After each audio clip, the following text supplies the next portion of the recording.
السلام علیکم. میں امید کرتی ہوں آپ لوگ خیریت سے ہوں گے. تو گائز، آج کا ٹاپک ایسا ہے کہ جو میرے لیے بتانا بہت مشکل ہے، مگر میں چاہتی ہوں کہ میں آپ لوگوں کے ساتھ شیئر کروں اپنی زندگی کا سب سے مشکل وقت جو میں نے گزارا ہے. میری زندگی کا سب سے مشکل وقت وہ تھا جب میری ماں میری آنکھوں کے سامنے سے اس دنیا سے چلی گئی. میں نے ایسا کبھی بھی نہیں سوچا تھا کہ وہ اس طرح ہماری آنکھوں سے چلی جائیں گے. جب میں چھوٹی سی ہوتی تھی تب سے میں شروع کرتی ہوں. 3 سال کی تھی جب ماما نے مجھے اسکول میں ایڈمیشن کروا دیا تھا. تو اسکول میں ایڈمیشن کروانے کے بعد میری ماما کا پہلے سے ارادہ تھا کہ میں نے اپنی اس بیٹی کو ضرور قرآن حفظ کروانا ہے. تو میری ماما نے یہ سوچ رکھا تھا، اور میرے ساتھ پاپا نے بھی سوچا ہوا تھا کہ میں نے ضرور حفظ کروانا ہے اس کو. مجھے بھی شوق تھا، تو ایسے ہی اسکول جانا میں نے اسٹارٹ کر دیا. اسکول جانے کے بعد 2-3 سال کے بعد جیسے ہم اسکول جاتے ہیں تو ہمیں الف ب اے بی سکھاتے ہیں، وہ میں نے 3 کلاسز پر پڑھی. اس کے بعد 2-3 سال کے بعد میں نے قرآن حفظ کرنا شروع کر دیا. قرآن حفظ کرنے کے بعد میں آپ کو دکھاتی ہوں، ساتھ میں آپ کو پکس دکھا دیتی ہوں. یہ میں چھوٹی سی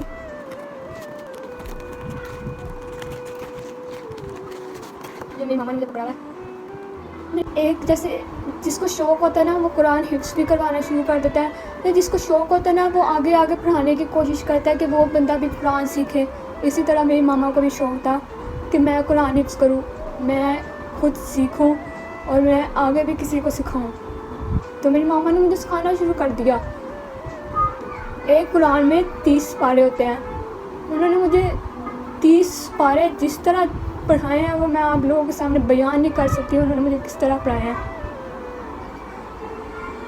انہوں نے مغرب کی اذان کے وقت انہوں نے مجھے اپنا سبق یاد کروانا ہوتا تھا. میرا جو مجھے سبق ملتا تھا اسکول کا، انہوں نے مجھے سب سے پہلے وہ یاد کروانا ہوتا تھا. اس کے بعد صبح فجر کے ٹائم اٹھ کے سب سے پہلے انہوں نے مجھے کہنا ہوتا تھا مجھے پہلے سبق سناؤ پھر اسکول جانا. میں ان کو سبق سناتی تھی اور پھر میں اسکول جاتی تھی. کتنا مشکل کام ہے نا یہ، کہ ایک ذمہ داری ایک عورت لیتی ہے، بندی لیتی ہے، جس نے مجھے ایک قرآن میں کتنی مشکل بات ہے نا کہ لوگوں سے ایک سپارہ بھی کوئی 1-2 گھنٹے میں ختم ہوتا ہے، اور میری ماں نے مجھے 2-3 سال میں مجھے انہوں نے پورا کا پورا 30 پارے انہوں نے مجھے حفظ کروا دیے. کتنی مشکل بات ہے. تو انہوں نے اسی روٹین کے ساتھ مجھے پڑھانا شروع کر دیا، اور ماشاء اللہ سے میں نے آج الحمدللہ میں نے 30 پارے حفظ کر لیے ہوئے. میں نے قرآن مجید حفظ کر لیا ہوا ہے. اس طرح انہوں نے مجھے پورا قرآن حفظ کروایا. تو میں نے قرآن سارا حفظ کیا، پھر میں آگے اسکول کی تعلیم کی طرف آئی. اس طرح میں نے کیا. میرے دماغ میں سے آج بھی وہ ساری باتیں نہیں جاتی جس طرح میری ماں نے مجھ پہ محنت کی کہ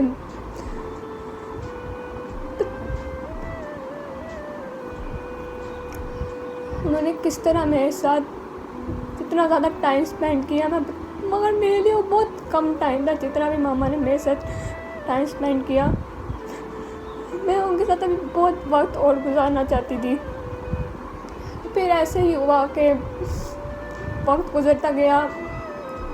پھر یہ جو پچھلا سال تھا 2021، تب 17 اکتوبر کو ہم ایک شادی پہ گئے تھے.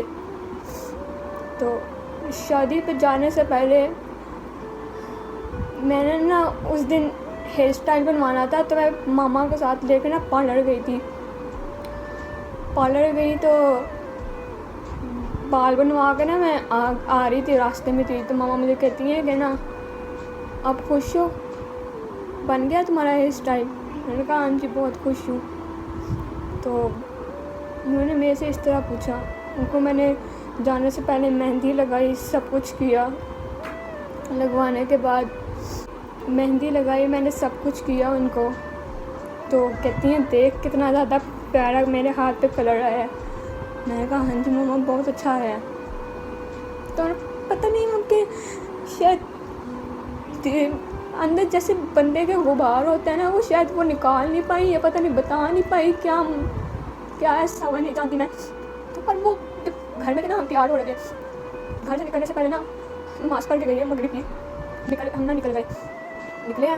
تو نکلنے سے پہلے میں نے ماما کو کہا ماما ادھر آؤ ایک تصویر بناتے ہیں. ماما کو اپنے سامنے کھڑا کیا اور میں نے ماما کو کھڑا کر کے تصویر بنائی. تو میں ماما کو کہہ رہی ہوں میں نے ایک تصویر بنائی. تو میں نے غور کیا، میں نے کہا ماما آپ ہنس نہیں رہی، آپ ہنسو تو صحیح. تو میں نے وہ تصویر دیکھی تو میں نے کہا ماما ہنسو تصویر اچھی آئے گی. تو وہ نا تھوڑا سا مسکرائی ہیں، مطلب جیسے ان کو پہلے سے پتہ لگنا شروع ہو گیا تھا، اس طرح نا ان کے ساتھ ہو گیا تھا. تو انہوں نے ایک ہنس کے میرے ساتھ تصویر بنائی، مگر اس تصویر میں بھی ان کا چہرہ اترا ہوا تھا، مطلب جیسے ان کو سب کچھ پہلے پتہ لگنا شروع ہو گیا تھا، مگر وہ شاید اللہ کی طرف سے وہ ہمیں بتا نہیں پائی شاید. تو وہ ہم نیچے اتر کے چلے گئے، گاڑی میں بیٹھ گئے ہم. تو گاڑی میں بھی ہنستی بات کرتے ہوئے گئی ہیں. ہم جیسے ہی ہال کے اندر انٹر ہوئے ہیں تو سب سے ملی ہیں، اچھا خاصا ہنس مسکرا رہی ہیں. وہاں پہ جو میرا بھانجا ہے اس کو پکڑا ہوا تھا انہوں نے، بہت اچھی طرح مسکرانے لگی ہوئی ہیں، جیسے کبھی ہم نے سوچا ہوا نہیں تھا ایسا ہمارے ساتھ ہو گیا. تو بیٹھی ہوئی تھی، میں نے کہا ماما یہ اسٹیج کے سامنے آؤ، یہاں پہ ڈیکوریشن اچھی ہوئی ہوئی ہے، یہاں پہ آپ کھڑی ہو گے نا تو بہت اچھی آپ کی تصویر آئے گی. وہ میرے بھانجے کو اٹھا کے آئی ہیں تصویر بنانے کے لیے. میں نے ماما کو کہا کہ ماما ادھر کیمرے کی طرف دیکھو، تصویر بنا رہی ہو آپ کی. وہ پتہ نہیں اوپر ہی دیکھنے لگی ہوئی، آسمان کی طرف ہی دیکھنے لگی ہوئی، جیسے ان کو فرشتے نظر آنے لگے ہوئے تھے. میں نے 2-3 دفعہ کہ ماما ادھر میری طرف دیکھو، میں نے بہت بار کہا ماما ادھر میری طرف دیکھو.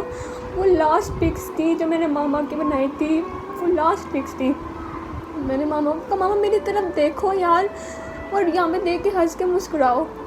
مگر ان کی نظریں ایسے جیسے آسمان کی طرف، خدا کی طرف فرشتے ان کو لینے کے لیے آ رہے، اس طرح ان کے ساتھ ہو رہا تھا. تو اتنی دیر میں تصویریں بنا کے میں اتنی دیر تک اپنے کزن کے پاس گئی ہوں ملنے کے لیے اس سے.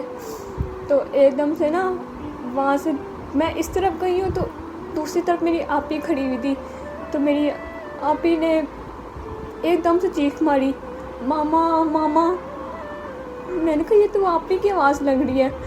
میں بھاگتی ہوئے گئی، میں نے دیکھا ماما ایسے زمین پہ نیچے گری ہوئی تھی.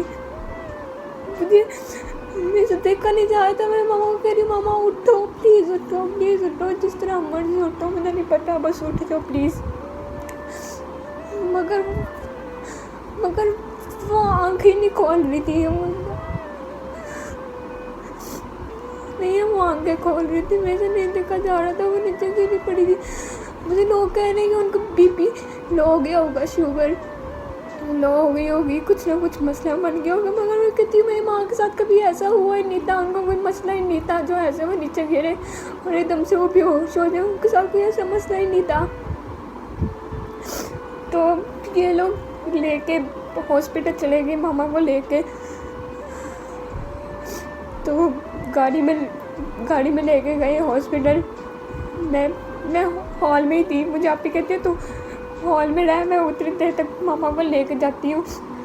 میں لے کے گئی ہوں تو میں یہاں پہ ہال میں بیٹھی ہوئی ہوں. تو میں کال پہ کال کہی جا رہی ہوں مجھے پلیز بتا دو کیا ہوا ہے، پلیز بتا دو ماما ٹھیک ہے کہ نہیں ہے.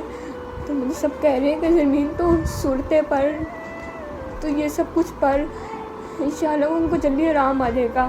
میں پڑھتی جا رہی ہوں، تو یاسین پڑھتی جا رہی ہوں کیونکہ قرآن تو میں نے پہلے حفظ کیا ہوا تھا، میں جو مرضی پڑھ سکتی تھی. تو میں پڑھتی جا رہی ہوں. تو مجھے ایک دم سے نا کال آئی. میں نے کال اٹھائی. تو کال اٹھانے کے بعد نا مجھے پتہ نہیں کس نے، مجھے یاد نہیں ہے کس کی کال آئی تھی. وہ تو کال اٹھا کے نا کہتے ہیں کہ نا تمہاری ماما کو نا ہوش آ رہی ہے، تو وہ ٹھیک ہے اب. تو میں نے اللہ کا ہاتھ جوڑ کے اللہ کا شکر ادا کیا کہ اللہ کا بہت بہت شکر ہے کہ میری ماما کو ہوش آ گئی ہے. اتنی دیر تک ایک اور کال آتی ہے، تو وہ کال اٹھانے کے بعد نا پھپھو میرے سامنے بیٹھی ہوئی ہوتی ہیں.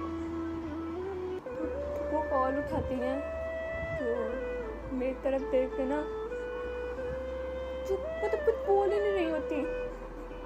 پھپھو کہتی ہیں اللہ کا واسطہ کچھ بتا دو کیا ہوا ماما کو.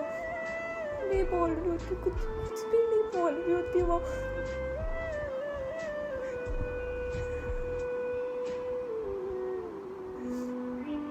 کچھ بھی نہیں بول رہی ہوتی. وہ کہتی ہے سمی تیری ماما نہیں رہی اب.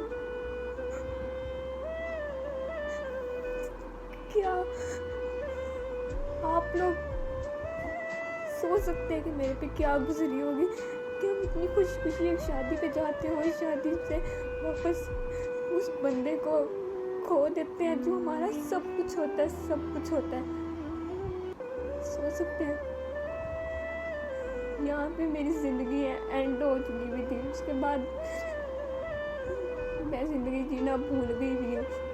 نہ مجھے زندگی جینی آتی ہے، نہ میں زندگی جی سکتی ہوں. یہ بندی میری دوست تھی، میری بیسٹ فرینڈ تھی، جو میرے لیے بہت خاص تھی. وہ چلی گئی، سب کچھ ختم ہو گیا.